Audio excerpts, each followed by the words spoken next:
Hey everybody, welcome back to James Draws Everything. Hope everyone is having a great day today. And we're of course continuing drawing every country in the world's flag. And today we're at number 90. All right, so we're almost halfway there. And today, almost at that halfway point, we're going to be doing Malaysia. Malaysia is one of those countries, one of these crazy Southeast Asia countries that kind of the more you look into it, the more interesting it is to study. This place's history is all over the place, all sorts of different cultures showing up here. And it actually has a very similar looking flag, right? The Malaysian flag looks a lot like the flag of the United States. And of course, we'll get into that. But just to start, longer flag design, very long flag. So we'll begin with that, and then I'll give you guys a little bit of a history on Malaysia. One of these countries that, again, all over the place with the history. Like this one's pretty cool. I like Malaysia. So Malaysia, that part of the world, and just kind of before I get into it too, I'll just kind of say the geography of Malaysia too. There wasn't always like a unified like Malaysia for Malays. Right, so Malaysia, part of it is over on the island of Borneo, which it actually shares with not just one but two countries, right? So in the Malaysian part is a small sultanate of Brunei, which we have not done yet. And then the actual island of Borneo is kind of split between Malaysia to the north, and then one of like the 20,000 islands that encompasses Indonesia, right, to the south. And it is an Islamic country, so you're going to see kind of like what I'm drawing right here. It's got the moon and the star, which represents Islam. And then let me see here. It's going to start with my stripes. So yeah, it's a very important location for maritime business. So a lot of different traders kind of go through there leading up to the modern age. You have a lot of Chinese influence, right? Because China's kind of right up there to the north. You have a lot of Indian influence. You have a lot of Middle Eastern traders that are going through there, right? Which kind of brings Islam, later on. And you also have West Africans that go there. So this is a really big melting pot, really a multicultural state, and I still feel like I'm kind of getting ahead of myself because all this stuff just kind of ties in later on to modern Malaysia. But yeah, so there's a lot of regional empires there, like Malay kings in the 14th century. And I know if you watched my episode on Indonesia, I talked about the Majapahit dynasty. So they ruled what is modern Malaysia for a time. I just want to make sure I got my stripes. Hold on one second here, guys. This part might get a little tricky. In the back of my head, I'm drawing the US flag, but yeah, this one, the dimensions and all that are a little bit different, so I might have to fudge it a little bit here. Okay. Yeah, so Islam arrives in the 13th through the 17th century, so it's kind of like a long process there, getting Islam into that part of the world. And with Islam, you bring a lot of sultanates.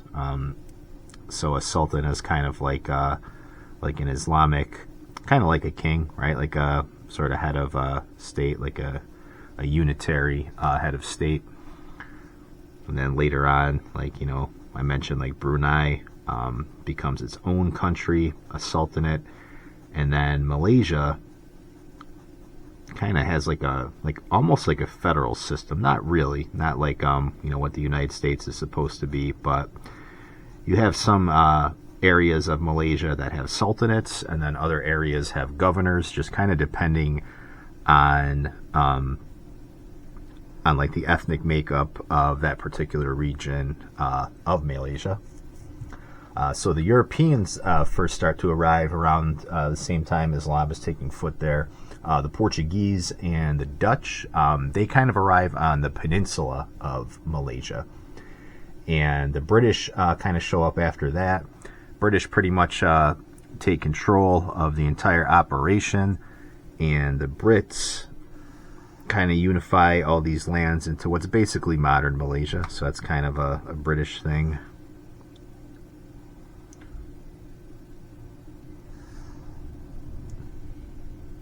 Yep, just give me 1 second here, because yeah, this one does not have the red on the bottom. It's got a white stripe on the bottom, so a little bit different than the US. So yeah, the British, you know, they want to take hold of that part of the world. You know, the British, big maritime trading empire, a lot of goods coming through Southeast Asia, you know, and they're also trying to obviously get a footing in China when China kind of starts opening up. Well, actually, this is when China is sort of closing itself off to the Western world, right? But they were open prior to that, and you know, we'll get to China eventually and talk about some of the issues that caused. So I guess maybe with Malaysia, they were just looking for like an alternate place there in Southeast Asia to set up.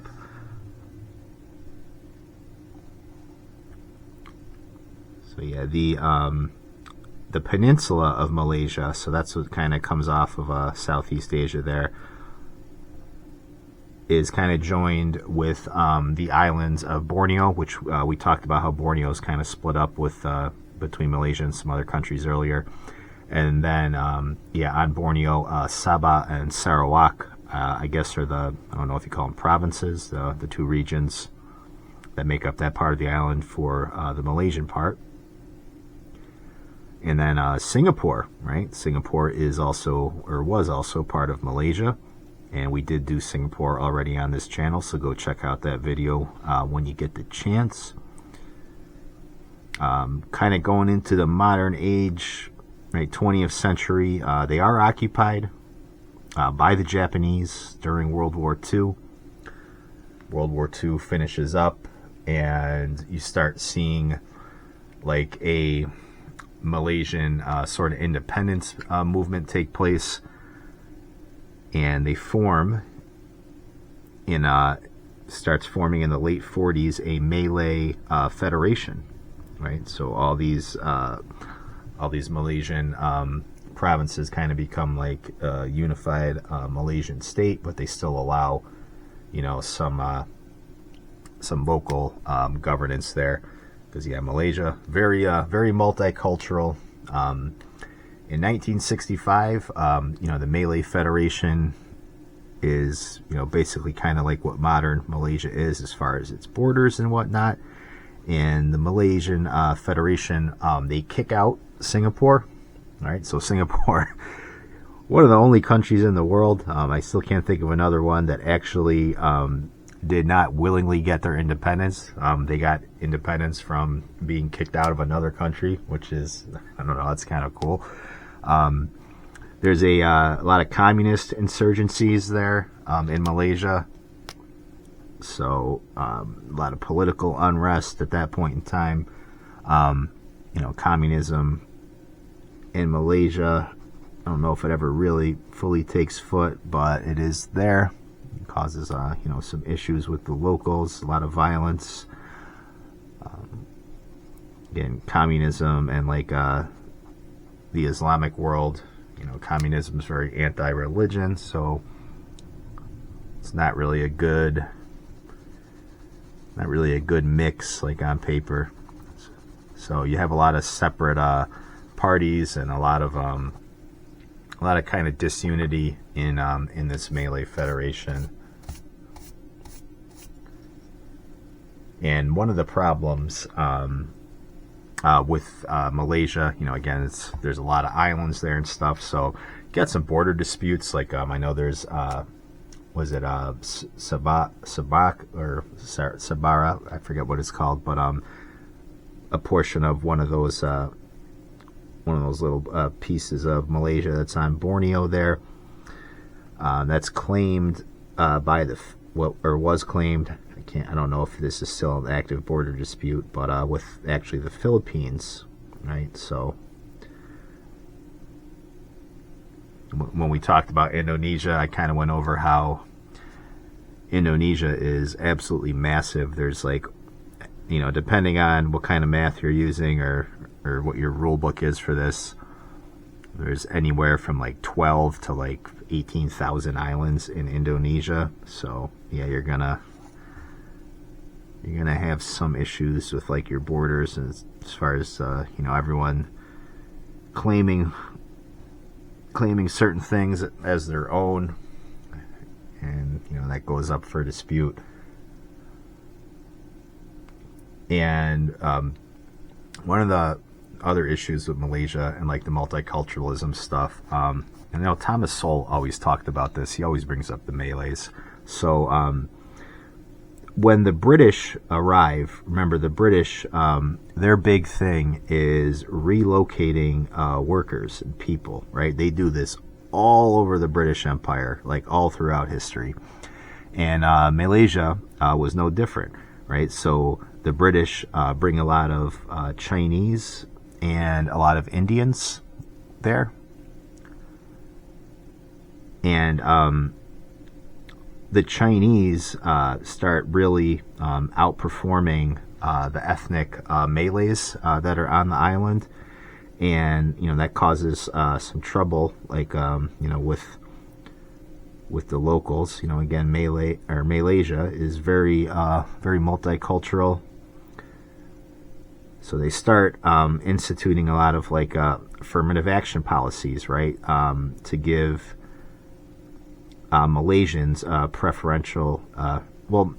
This is a kind of tricky too. I got to be careful with my words here, because Malaysia is the country, right? So everybody, whether you're Indian, British, Chinese, living in Malaysia, you're Malaysian. The Malays, though, are the people there, right? So the ethnic like people that were in Malaysia.